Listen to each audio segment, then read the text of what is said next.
আমাদের মুসলমানই দিয়েছে কারা? হাজামরা। জোরে কোন কারা? নাকি হাজামরা দেয়নি?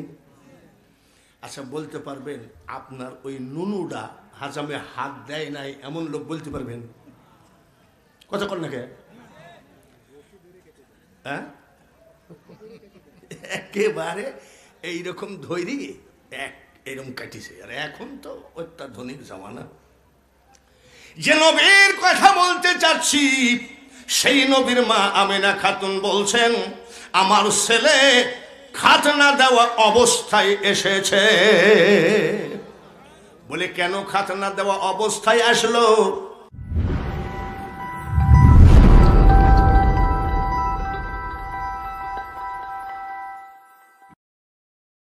মহান আল্লাহ পাকের দরবারে কোটি কোটি শুকরিয়া আদায় করি। কি বলে শুকরিয়া আদায় করতে হয় বলেন?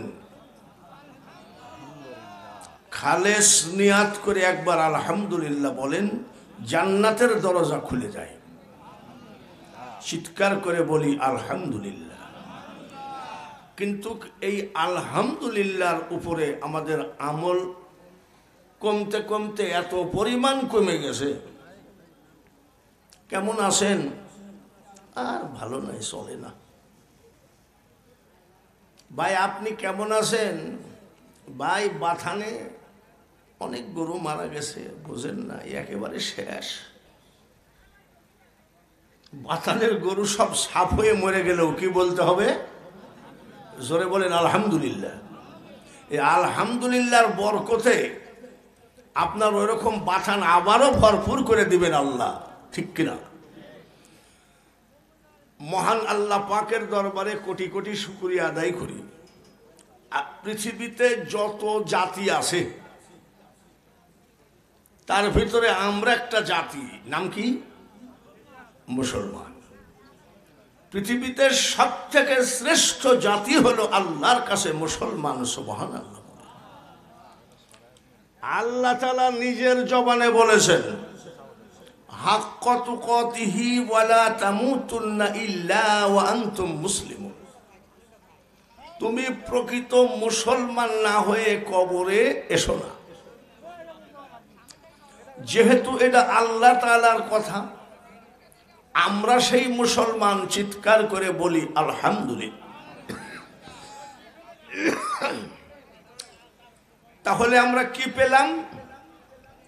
আমরা পৃথিবীর শ্রেষ্ঠ জাতি।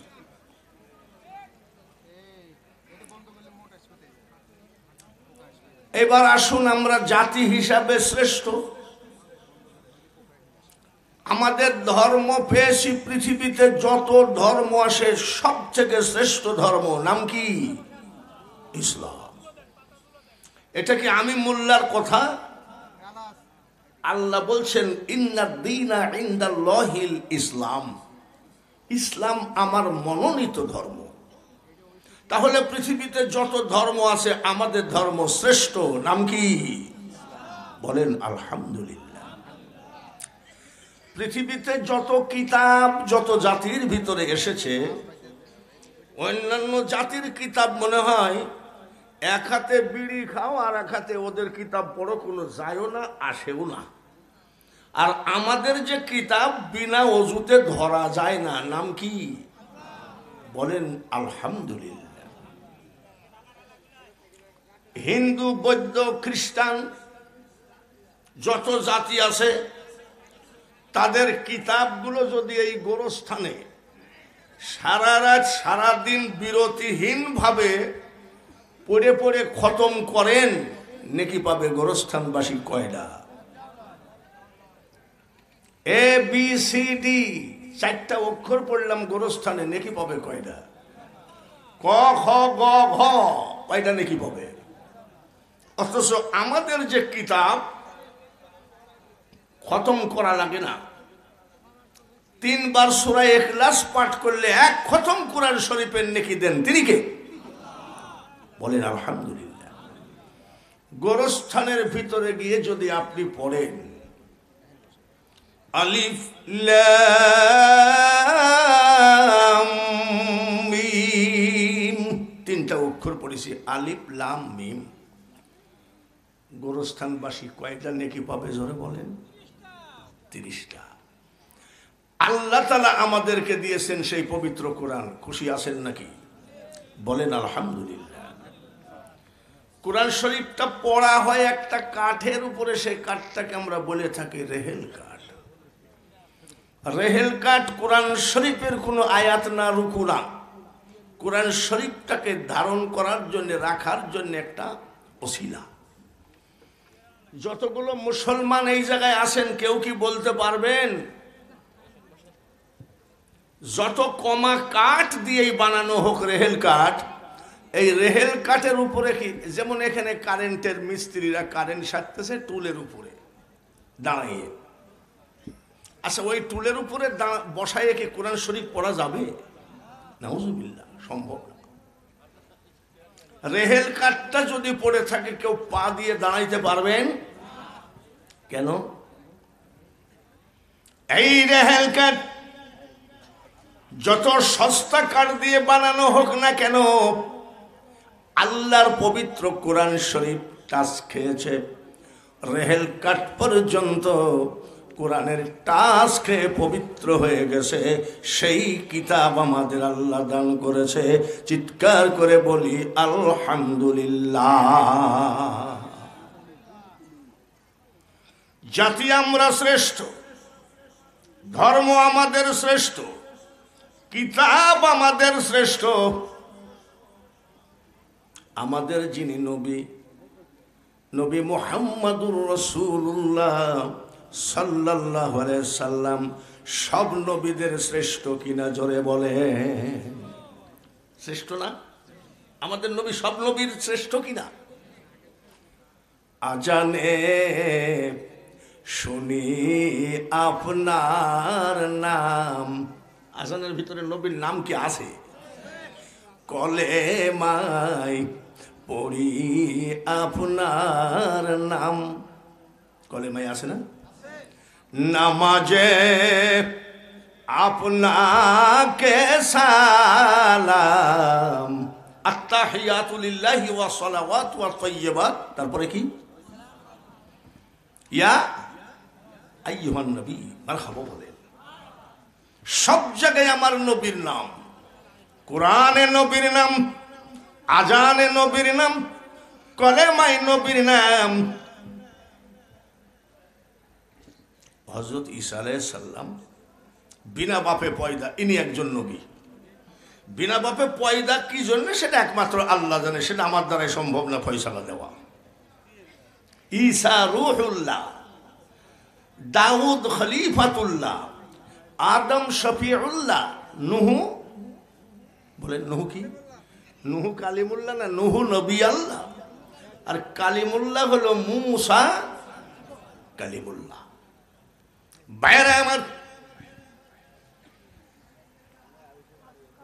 মা মরিয়মের বাবা মানতি করলেন, আল্লাহ যদি আমাকে একটা ছেলে সন্তান দেওয়া হয়, আমি কাবা শরীফের খাদেম বানাবো। সুবহানাল্লাহ। নিয়াতটা খারাপ না ভালো? বলেন ভালো না? আপনি যদি নিয়াত করেন আল্লাহ যদি আমাকে একটা ছেলে দেয়, তাহলে বারাবিল খারওয়া জুমলা হাফিজিয়া মাদ্রাসায় আমি ছেলেটাকে আলেম বানাতে দিব, তাহলে নিয়াতটা ভালো না? যে বাড়িতে খাওয়া দাওয়া করলাম, নাসির সরকার একটা ছেলেকে মাদ্রাসায় পড়তে দিয়েছে। আমি যখন আইসি সিঁড়িতে দোতলার থেকে নামতেছি, কই হুজুর আমার ছেলেটার একটু দোয়া করে যান। আমি বুকের সাথে জড়াই ধরে বললাম, আমার থেকে বড় আলেম হও এবং বড় বক্তা হও। তো নিয়াত করেছে মাদ্রাসায় পড়াবে। নিয়াতটা ভালো কি খারাপ? ভালো। মানতি করলেন আল্লাহ, আমার যদি একটা ছেলে সন্তান হয়, আমি কাবা শরীফের খাদেম বানাবো। মনে রাখতে হবে, এখন আমাদের যে কাবা, এই কাবা নয়, তখনকার কাবা ছিল। হ্যাঁ ঠিক আছে, টাকা নেওয়ার জন্যই তো বসলাম। সুবহানাল্লাযী আসরা বিআবদিহি লাইলাম মিনাল মাসজিদিল হারাম ইলাল মাসজিদিল আকসা। ওটা ছিল আমাদের কাবা, এখন এই কাবা। মানতি করলেন একটা ছেলে সন্তান যদি আল্লাহ তুমি দাও, আমি আমার ছেলেকে কাবা শরীফের খাদেম বানাবো। আল্লাহ তাআলা দিলেন মেয়ে। মেয়েটার নাম কি কারোর জানা আছে নাকি? মরিয়ম। নিয়াত কিন্তু পরিবর্তন করেন নাই, উনি মা মরিয়মকেই কাবার খাদেম বানিয়ে দিলেন। কাবা শরীফের খেদমত করেন, 7খানা পর্দা দিয়ে ঘিরাও করা। সুবহানাল্লাহ, জোরে বলেন। মা মরিয়ম নামাজ আদায় করবেন, ওখানে থাকবেন, কয়খানা পর্দা। আর এই যে আস্তে আস্তে দেখলাম আমাদের মেয়েরা যেভাবে যাচ্ছে, এদের কয় পর্দা। আমার এইখানেও একজন গুতা মারিয়েছে। এখন এইগুলো যদি বলি আর সভাপতি সাহেব যদি বলে বুঝলেন না, তার কারণ ওনারা না আসলে টাকা দিবে কিনা। এই যে বেপর্দা ভাবে আপনি মেয়েরা যেভাবে চলছেন, এটা কোনো কোরআন হাদিস ইসলাম বলে না এবং ইসলাম সমর্থনও করে না। কাল কিয়ামতের মাঠে বুঝবেন এই বেপর্দার কত আযাব আল্লাহ তাআলা দেয়।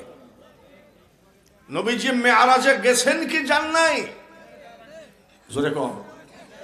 নবীজি মেরাজ থেকে ঘুরে এসে চোখের পানি টপ টপ করে পড়ে।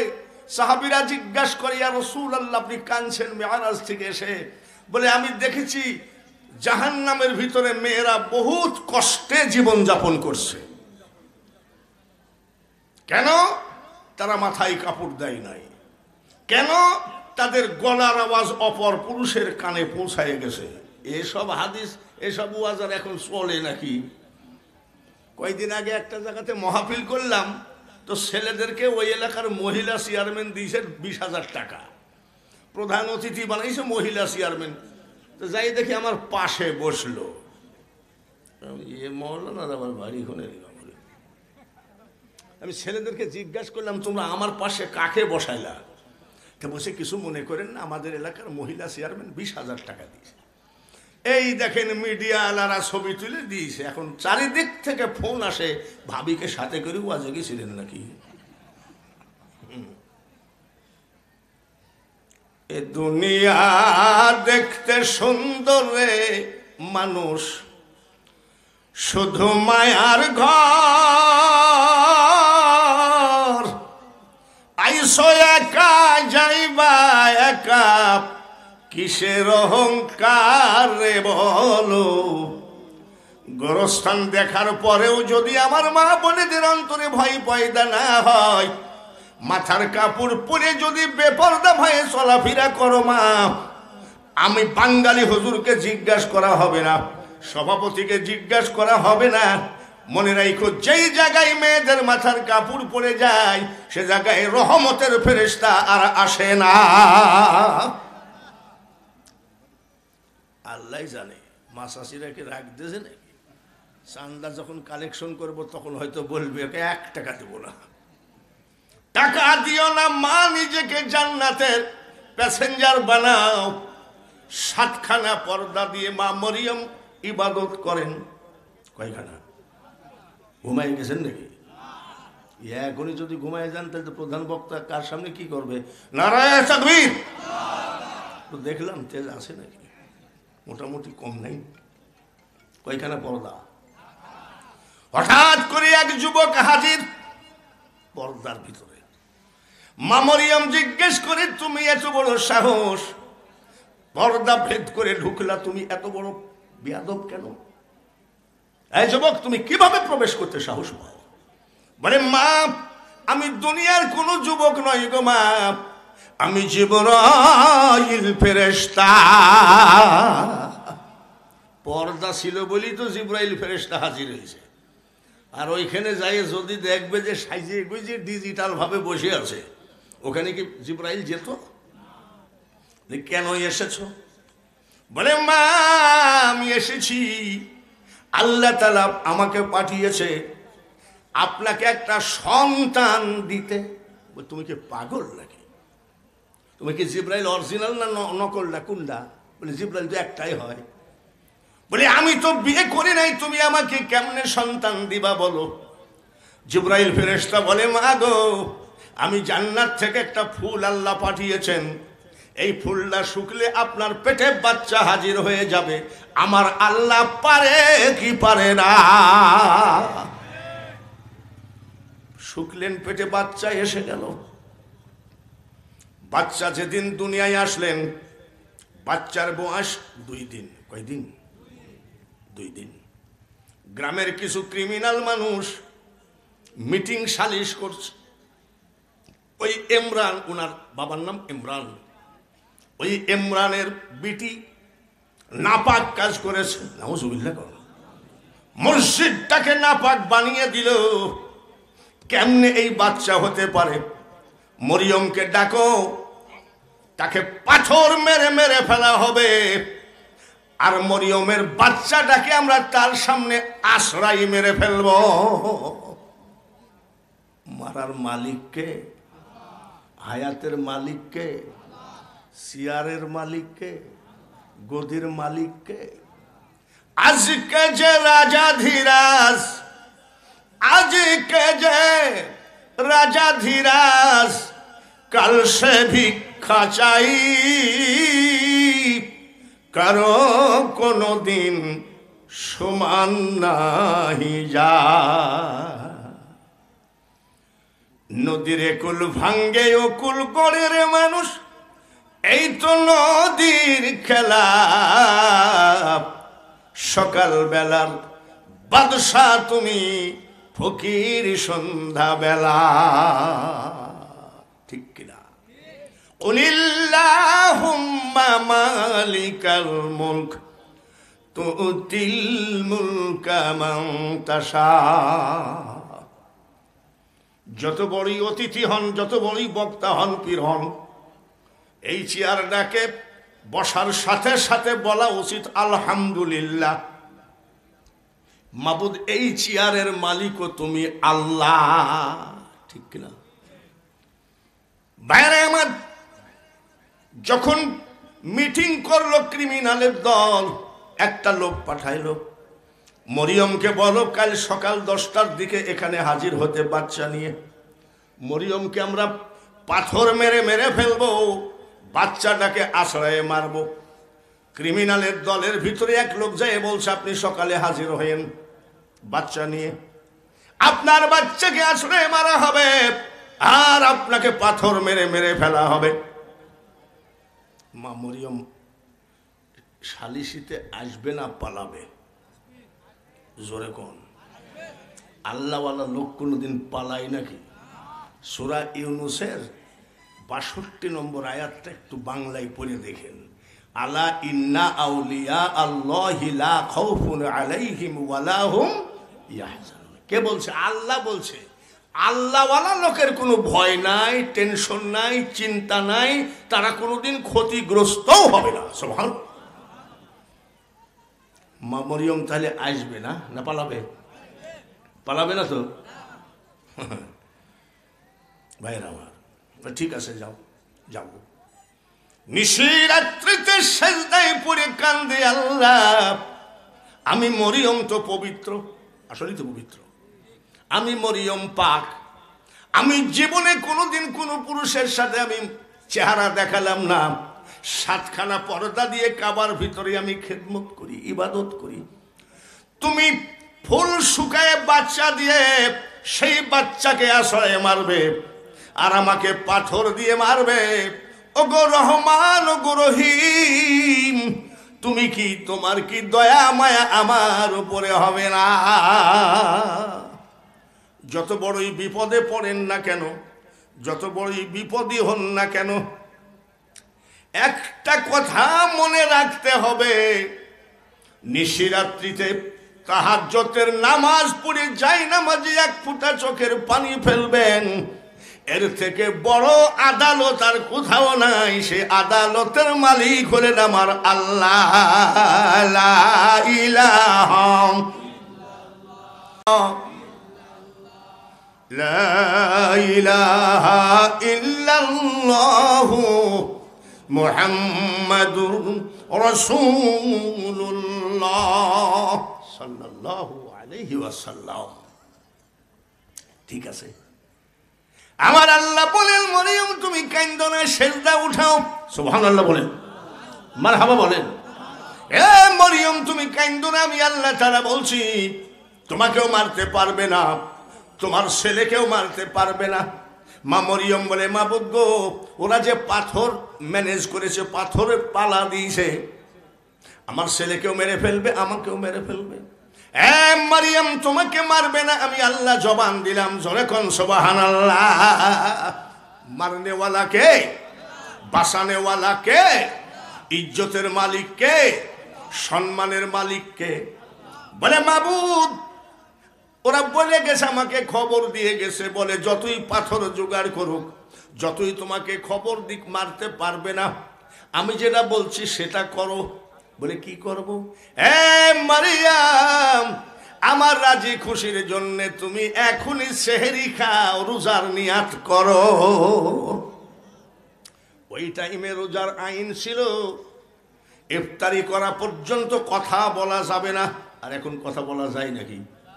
রোজা মুখে যাই আদালতে কয় খোদার কসম মার্ডার করিছে, রোজা মুখে। এখন কথা বলা যায়? রোজা মুখে যায় দেখেন কি গালি গালাজ, মুখও ঠিক নাই, শুধু না খাইয়ে রোজার নিয়াতটা করেছে। এই রোজা কি হবে? রোজা তো কঠিন গরমের সময়, এইবার রোজা আস্তে আস্তে আল্লাহর রহমতে ঠান্ডার দিকে আসতেছে, এইবার হবে মার্চ মাসে, তার মানে ফাল্গুন মাসে রোজা শুরু হবে, আস্তে আস্তে শীতের দিকে আসতেছে। তো এত গরমে যে এইবার আমরা রোজা করেছি, আর আমি এইবার খুব কষ্ট করেছি আপনাদের দোয়ার বরকতে। রোজার মাসের 17ই রমজান পর্যন্ত আমি সৌদি আরবে ছিলাম, মক্কা মদিনায়। হাইরে কি গরম! আর আমাদের মতন কোনো ইফতারিও নাই, আছে শুধু খেজুর আর পানি। আমি খোদারে আলহামদুলিল্লাহ, তাই বলি আলহামদুলিল্লাহ, কিন্তু জলে ভিতরে। মারিয়াম তুমি রোজা রাখো, তোমাকে যখন ডাক দিবে, তোমাকে যখন প্রশ্ন করবে ছেলের বাবার নাম কি, ছেলের জন্ম বৃত্তান্ত বলো, তুমি তো রোজা আসো, কথা বল। আপনাদের কথার এত আওয়াজ। তুমি তো রোজা আসো, কথা বলা যাবে না, জবান বন্ধ, তুমি তো রোজা রাখছো। ওরা যখন জিজ্ঞেস করবে ছেলের জন্ম বৃত্তান্ত বলো, তুমি তো রোজা মুখে কথা বলতে পারবা না, ওই ছেলের দিকে ইশারা করে দেখায় দিবা আমি আল্লাহ বলছি তোমার ছেলের বয়স কাল হবে 3 দিন। মা মরিয়ম বলে, মাবুদ গো, 3 দিনের বাচ্চা কথা বলতে পারবে নাকি? আমার আল্লাহ বলে, মরিয়ম তুমি আমার ক্ষমতা সম্পর্কে আইডিয়া নাই। 3 দিনের বাচ্চা কেন, আমি আল্লাহ পেটের ভিতর থেকে পেটের বাচ্চাকেও কথা বলায় দিতে পারি। আল্লাহর হুকুম মোতাবেক রোজা রাখলেন, বাচ্চা সঙ্গে করে সালিশিতে হাজির হলেন। ক্রিমিনালরা জিজ্ঞাসা করে বাচ্চার পরিচয় কি, বাচ্চার বাবার নাম কি, বাচ্চার জন্ম বৃত্তান্ত বলো। যাই প্রশ্ন করে মা মরিয়ম আল্লাহর হুকুমে শুধু দেখায় দেয় শিশু বাচ্চার দিকে। বলে কি বলতেছে? বলে শিশু বাচ্চাকে জিজ্ঞাসা করতে বলছে, বাচ্চা কথা বলতে পারে নাকি? বলে সে তো কথা বলতে পারবে না, সে তো রোজা আছে, রোজার আইন হলো ইফতারি পর্যন্ত কথা বলা যাবে না। ক্রিমিনালদের ভিতরে অনেকে বলছে পানি নিয়ে এসো, রোজা ভাঙ্গাও। যতই সালিশি হোক না কেন, ভালো মন্দ খারাপ সব ধরনের লোক থাকে।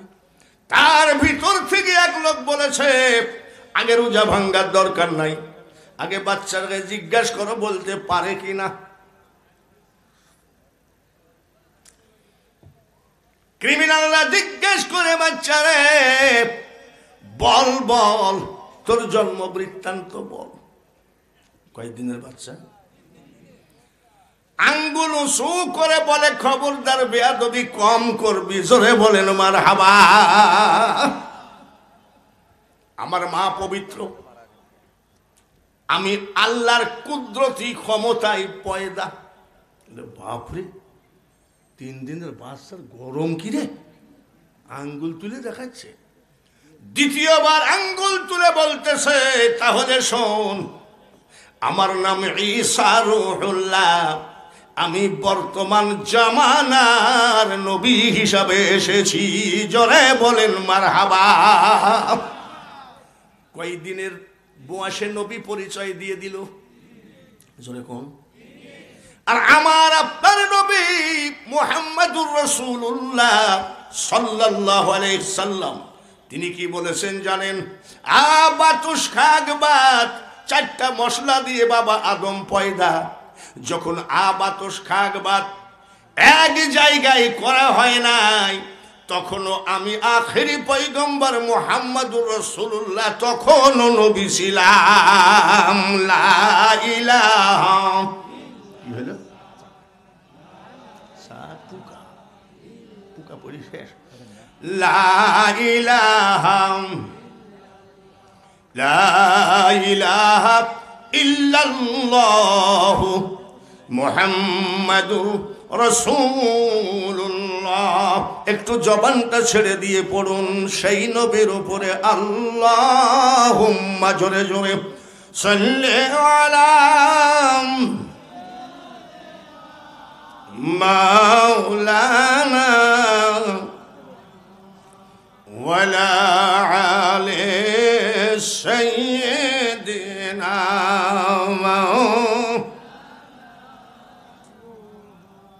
সেই নবীর উম্মত আমরা একবার চিৎকার করে বলি আলহামদুলিল্লাহ। ভাইরা আমার, বন্ধুরা, আজকাল চারিদিকে গুনগুন শোনা যায়। আমি কোনোদিন কোনো দলের পক্ষে বিপক্ষে বলি না। দেশ পরিচালনার মালিককে এই পোস্টারে আজীবন দেখেছি বড় বড় মহারথীর নাম, আর আজকে দেখতেছি প্রধান অতিথি doctor M A Matin, M A মোহিত। কার নাম যে কখন কাটা যায়, কার নাম যে কোন জায়গায় উঠে যায়, মনে রাখো একমাত্র ক্ষমতার মালিক। জোরে কম। আমি কোন রাজনীতির পক্ষে বিপক্ষে বলি নাই। এই প্যান্ডেলে যে কত বৎসর হয়ে গেল আমার নিজেরই হিসাব নাই। আপনার বাড়াবিল, খালুয়া, জংলা, রেশমবাড়ি, সুলধরি, ভাইমারা, কত জায়গায় কত মাহফিল করেছি। কোন মাহফিলের ভিতরে আমি রাজনীতির পক্ষে বিপক্ষে বলি না, আমার দরকার নাই। আওয়ামী লীগের জামানায় এক সময় 800 টাকা পেঁয়াজের কেজি হয়েছিল। কত? আমার এই 60 মোহরে মাহফিল। আমার পাশে যে ওসি সাহেব বসে আছে আমি খেয়াল করি নাই। এক লোক এসে বলছে, হুজুর আপনার পাশে ওসি সাহেব। এখন ওসি সাহেবকে দেখে আমি কি কাঁপবো নাকি? পাগল নাকি? আমি কাঁপা বক্তা নাকি? তা বলছে তো কি বলছে? তো ওসি সাহেব বলছে যে পেঁয়াজের দাম যে বেড়েছে এটা আপনি বলবেন না, এটা একটা সরকারের বদনাম হবে। আচ্ছা, আমি ওসি সাহেব, তাহলে শোনেন, 800 টাকা কেন? পেঁয়াজের কেজি যদি 8000 টাকা হয়, সবার সমস্যা আছে। আমি বাঙালি হুজুরের মোটেও সমস্যা নাই। তার কারণ আমি 12 মাসের 11.5 মাস তো লোকের বাড়ি খাই। যার জন্য আমি রাজনীতির পক্ষে বিপক্ষে কিছু বলতে চাই না। আমি একটা কথা বলতে চাই, ইউটিউব খুললে কিছু টুপিওয়ালা, কিছু নামধারী আলেম বলছে মোহাম্মদ ওজা আমিও তা। মোহাম্মদ কাঁচা মাটি দিয়ে তৈরি। ইউটিউবের ভিতরে আজকাল বক্তার অভাব নাই। কত ভালো ভালো বক্তা, মাদানি, আরাবি, নাম কত ডিজাইনের। এই সব বক্তাদের মুখে শুনতেছি কলেমার ভিতরে মোহাম্মদের নাম রাখা যাবে না। এটা কি মানা যায় নাকি? আমি আপনাদের সামনে ওয়াজের শুরুতে বলেছি, শ্রেষ্ঠ জাতি আমরা মুসলমান, শ্রেষ্ঠ ধর্ম আমাদের ইসলাম, শ্রেষ্ঠ কিতাব আমাদের কুরআন। এইবার বলছি শ্রেষ্ঠ নবী আমাদের মুহাম্মাদুর রাসূলুল্লাহ সাল্লাল্লাহু আলাইহি ওয়াসাল্লাম। আমার নবীর গুণগান করা যাবে কি যাবে না? আমার নবীর কথা বললে কি রাজনীতির পক্ষে বিপক্ষে হয় নাকি? বিএনপির নবী, জামাতের নবী, আওয়ামী লীগের নবী, তাম পৃথিবীর মানুষের নবী, হিন্দুরা পর্যন্ত আমার নবীকে শ্রদ্ধার সঙ্গে দেখে। তার কারণ আমি গয়া, কাশী, মথুরা, বৃন্দাবন অনেক জায়গায় ঘুরেছি। কেউ আমার নবীকে বাজে কথা বলে না। আজকাল কয়েকটা মোল্লা বের হয়েছে, এই মোল্লারা বলতেছে উনি একেবারে আমার মতনই মানুষ। আমাদের মুসলমানই দিয়েছে কারা? হাজামরা। জোরে কোন কারা? নাকি হাজামরা দেয়নি? আচ্ছা বলতে পারবেন আপনার ওই নুনুডা হাজামে হাত দেয় নাই এমন লোক বলতে পারবেন? কথা কর না কে? হ্যাঁ, একেবারে এইরকম ধৈরি এরকম কাটিছে। আর এখন তো অত্যাধুনিক জামানা। যে নবীর কথা বলতে চাচ্ছি সেই নবীর মা আমেনা খাতুন বলছেন, আমার ছেলে খাতনা দেওয়া অবস্থায় এসেছে। বলে কেন খাতনা দেওয়া অবস্থায় আসলো? আমার আল্লাহ আগেই চিন্তা করেছেন তাম পৃথিবীর মানুষ, তাম পৃথিবীর মানুষের ওই জায়গায় হাজাম দেখতে পারবে, কিন্তু আমার হাবিবের ইজ্জত পৃথিবীর কোন হাজাম দেখতে পারবে না। জোরে বলেন সুবহানাল্লাহ। সেই নবীর উম্মত আমরা খুশি না বেজার? বলেন আলহামদুলিল্লাহ। আমি বেশি দূর ওয়াজ বাড়াবো না। আমার ওয়াজ হবে আজকে নারীদের পর্দার ব্যাপারে। আজকে ওয়াজ হবে নারীদের শুধু পর্দার ব্যাপারে। তারপরে প্রধান বক্তা উনি তো আজীবন, আমিও আসি, উনিও আসেন, নাসির ইকবাল বিন শাফি। ওনার আব্বা আমাদের সঙ্গের বক্তা, ওনার আব্বার নাম হলো ওই শাফি সাহেব। ওনার আব্বা আমরা একসাথের বক্তা, খুব প্রবীণ বক্তা, তার ছেলে। আপনারা তাকে প্রতি বছরই নিয়ে আসেন। প্রধান বক্তা তিনি হাজির হয়ে গেছেন অলরেডি। তো ওনার কাছ থেকে শুনবেন। আমি কয়টা পর্দার ওয়াজ করব, তাই বলছি আমার নবীকে একটু বড় না করলে আস্তে আস্তে জানি কেমন হয়ে যাচ্ছে। বাইরে আমার নবীজির মা আমিনা খাতুন গোসলখানা থেকে বের হলেন। এইবার নবীজির দাদি আব্দুল মুতালিবের স্ত্রী গোসলখানায় ঢুকলেন। গোসলখানা থেকে বের হয়ে এসে বলছে, শোনো স্বামী। বলে কি?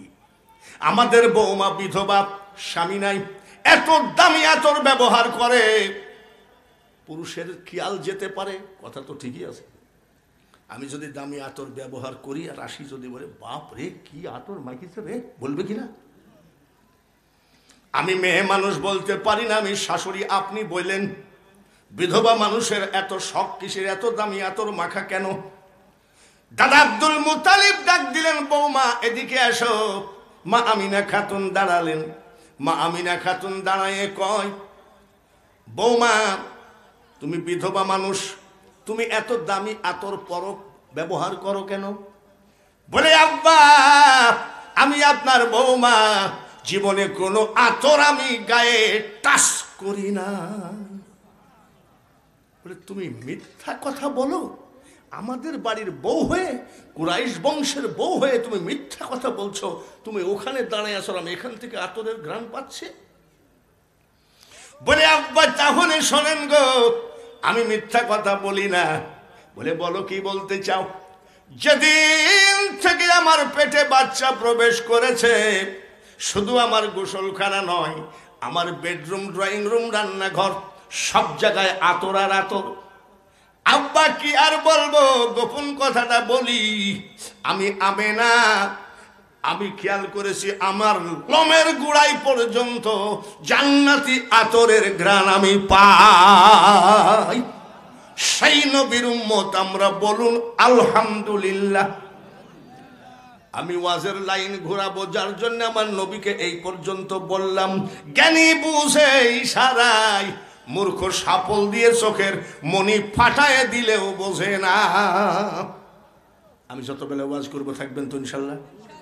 রাজি আছেন? ফাঁকে 20 মিনিট একটু কালেকশন করলে আপনারা কি গাইল দিবেন নাকি? আপনারা বকেন আমাকে, তা আমি জানি। বিভিন্ন সময় এখানে ওখানে আলোচনা সমালোচনা হয় যে কেবল ওয়াজ লাগিয়ে আসলো আর বাঙালি হুজুর মারহাবা শুরু করে দিল, এরকম বদনাম হয়। কিন্তু বদনাম হলে কি হবে? আমার এই হাতে যে কত মাদ্রাসা মসজিদ বিল্ডিং হয়ে গেছে, আর আপনাদের এই দানে, আমাদের হাতে দানগুলো করেন, এই দানে বারাবিল, খারুয়া জুংলা কবরস্থান, মসজিদ, হাফেজিয়া মাদ্রাসা, ছোট না বড়? সামনে এটা কি জন্য নিয়ে আসলো? এটা গেট নাকি খাসা, কবরের খাসা। দেখেছেন মানুষের কত দানবীর মানুষ। আর আপনারা যে দান করেন সেই দানের ওসিলায় আপনি জানেন না, বাংলাদেশে আমরা তো বহু জায়গায় যাই, আপনার এই সাজাদপুর, খারুয়া জংলা, বাড়াবিলের মানুষ অনেক অনেক ভালো আছে। সবাই আরো যেন ভালো থাকে, বলেন আমিন।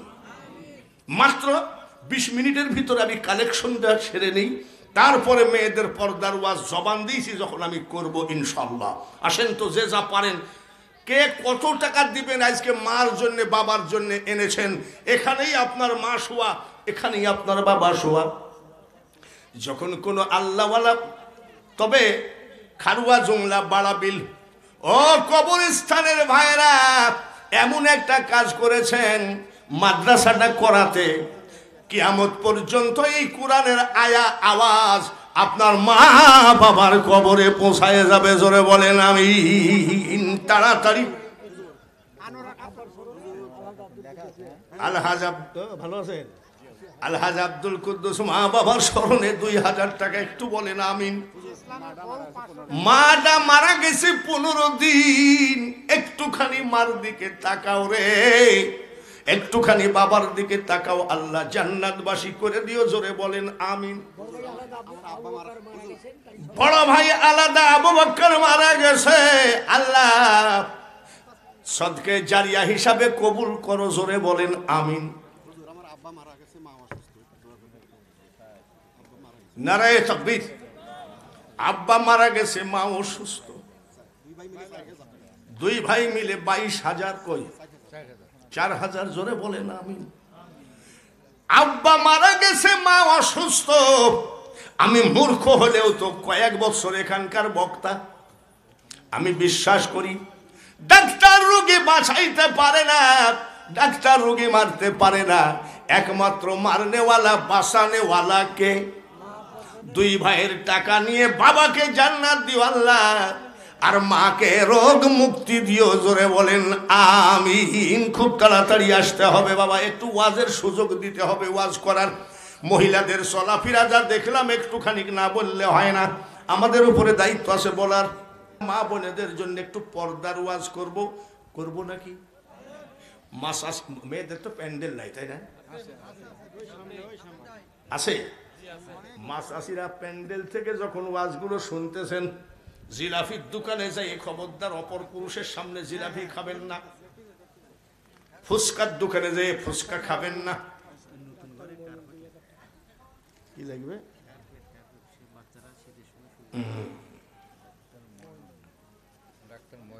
ডাক্তার মইনুল ইসলাম 2000 টাকা। জোরে বলেন আমিন।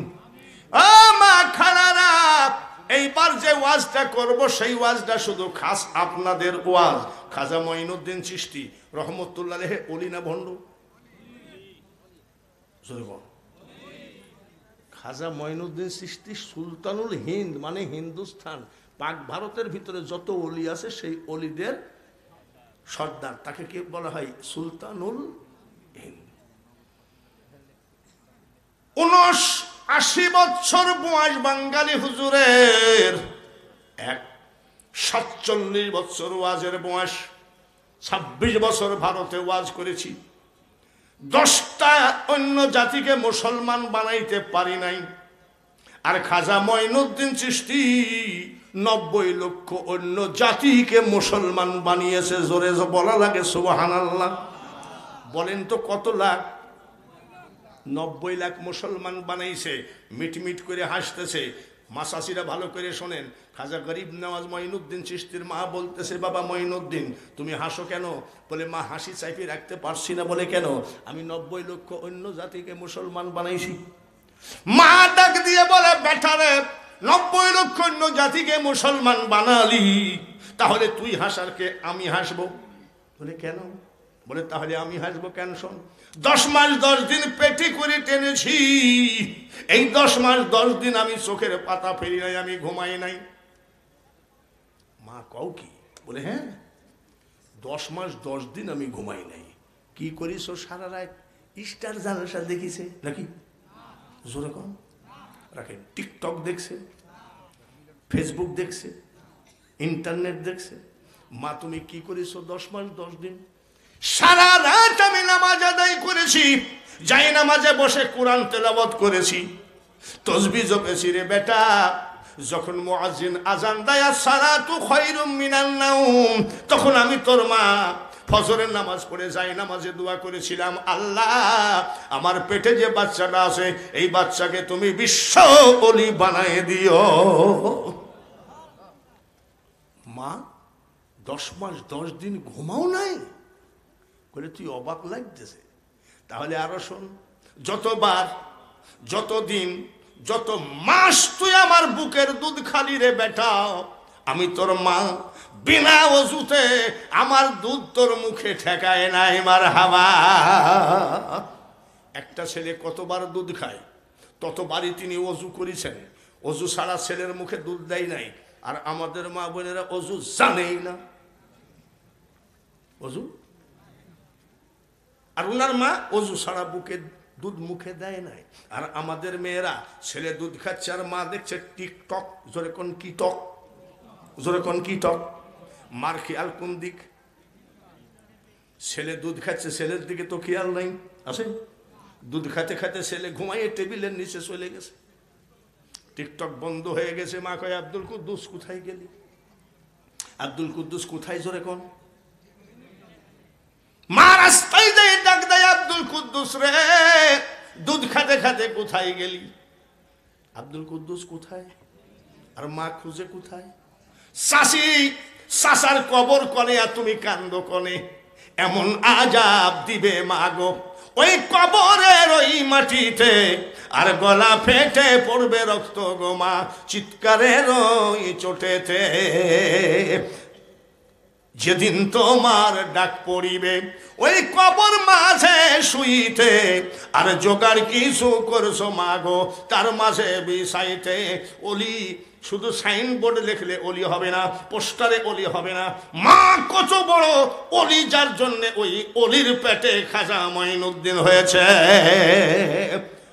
গরুর গাড়ি হয় নাই, ঘোড়ার গাড়ি হয় নাই, সাইকেল হয় নাই, মোটর সাইকেল হয় নাই, হেলিকপ্টার হয় নাই, ফ্লাইট হয় নাই। ওই টাইমে খাজা মঈনুদ্দিন চিশতি মারা গেলেন। এ ভাইরা, হাঁটা পথ ছাড়া কোনো রাস্তা নাই। ওই আল্লাহর ওলির জানাজায় 16 লক্ষ লোক জমায়েত ছিল। জানাজায় যখন আমরা যাই তখন আমরা বলি ভাই মুখের কাপড়টা একটু সরান তো, চেহারাটা দেখি। খাজা মঈনুদ্দিন চিশতির মুখের কাপড় সরানো হলো, দেখে জীবিত থাকা কালীন চেহারার উপরে যা নূর ছিল তার থেকে হাজার হাজার গুণ নূর চেহারার উপরে হয়ে গেছে। এই চেহারার উপরে নূর দেখে আরো 1 লক্ষ অন্য জাতি মুসলমান হয়ে গেছে। সেই ওলি ভারতের মাটিতে শুয়া আছে, আজমিরি শরীফ।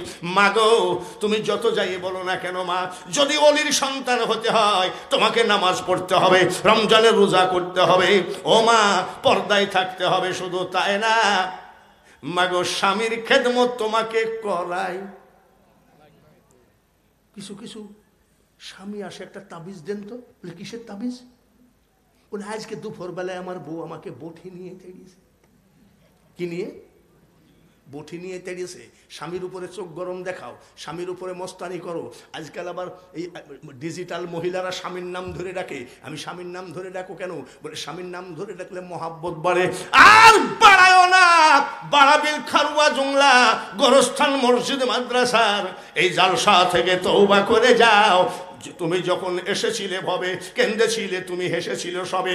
এমন জীবন করিও গঠন মাগো, হাসিবে তুমি তোমার জন্যে, কান্দিবে ভুবন। এখনো মেয়েদের ওয়াজ শেষ হয় নাই। মোহাম্মদ আলমগীর হোসেন, আলহাজ মোহাম্মদ ওহাব চাঁদ মাস্টার সর্দারপাড়া, উনি অসুস্থ, আসতে পারে নাই। নগদ 5000, বাকি 5000। এই যে সুন্দর মতন প্রথম। আপনি খুব ভক্ত তার। আমার বিশাল ভক্ত। ওনার বাড়িতে প্রাইভেট জালসা করাইছিলাম। তা আমি বলেছিলাম আল্লাহ এই আব্দুল ওহাব মাস্টারকে, আল্লাহ আব্দুল ওহাবকে মক্কা মদিনার মেহমান না বানায় কবরে নিও না। আল্লাহ তাআলা তাকে হাজী বানাইছে। অসুস্থ অবস্থায় আসতে পারে নাই রে বেটা। আলহাজ আব্দুল ওহাব চাঁদ মাস্টার 5000 নগদ আর 5000 টাকা বাকি। আল্লাহ তোমার কাছে একটা আরজি দিলাম, এই হাজী সাহেবকে দুইজনই অসুস্থ, একটু হাত তোলেন আল্লাহুম্মা আমিন। আল্লাহ বড় কাতরে অনুনয় বিনয় করে তোমার দরবারে হাত তুলেছি। এক প্রতিবন্ধী, এক অসুস্থ বাবা আলহাজ আব্দুল ওহাব চাঁদ মাস্টার 5,000 5,000 10,000 টাকা দিয়েছে। সন্তান হাতে করে এসেছে। মা বাপ দুইজন যদি বিছানায় পড়ে যায়, ওই বাড়িতে তো শান্তি পাওয়া যায় না। আল্লাহ সদকে জারিয়া হিসাবে কবুল করে নাও। তার কাবা জিয়ারতের দিকে তাকাও। যতদিন জীবিত রাখো ততদিন পর্যন্ত মসজিদে 5 ওয়াক্ত নামাজে হাজির করাইও। তার মাকে সুস্থ রাখাইও। আল্লাহ যে কয়জন ছেলে মেয়ে আছে সবাইকে হজ করাইও। লা ইলাহা ইল্লাল্লাহু মুহাম্মাদুর রাসূলুল্লাহ। নারে তাকবীর। মিলন সরকার 1 মণ ধান 200 টাকা নগদ, জোরে বলেন আমিন। মুন্নাফ খা, মোহাম্মদ ইউসুফ খা ডাবতলায়, উনি হাফ ডেসিমেলের জায়গার দাম দিবে। নারায়ে তাকবীর। হ্যাঁ, মানুষের এই দেখো প্রধান বক্তা আসবে, তার আগে একটু শোনার জন্য গলা লাগ। নারায়ে তাকবীর। মোহাম্মদ মুন্নাফ খা, পিতা ইউসুফ খা ডাবতলা হাফ ডেসিমেল জমির দান করেছে। মনটা বড় আনন্দে ভরে গেল। বাবা কে আসরে আজকের দোয়া বিফলে যাবে না। একটু হাত তুলি আল্লাহুম্মা আমিন। আল্লাহ কমিটি বক্তার কানের কাছে বলেছে 6 ডিসিমেল জমি, একজন দিয়েছে 1 ডিসিমেল, একজন দিয়েছে 10,000 টাকা। মুন্নাফ খা তার বাবা ইউসুফ খা ডাবতলায় বাড়ি, হাফ ডিসিমাইল জমি দান করলো। আল্লাহ যেই জামানায় সব দিতে চাই জমি দিতে চায় না, সব নিতে চাই জমি ছাড়তে চায় না। আল্লাহ এই হাফ ডিসিমাইল জমি তুমি কবুল করে নাও। সবাইকে জান্নাতি, ওর পরিবারে যারা মারা গেছে জীবিত আছে তোমার ডায়েরিতে জান্নাতি হিসাবে কবুল করে নাও। ফাদখুলি ফি ইবাদি ওয়াদখুলি জান্নাতি। আল্লাহ তুমি অভাবে কষ্ট দিও না, অসুখে কষ্ট দিও না, রুজি রোজগার বেশি বেশি করে বাড়ায় দাও। লা ইলাহা ইল্লাল্লাহ মুহাম্মাদুর রাসূলুল্লাহ।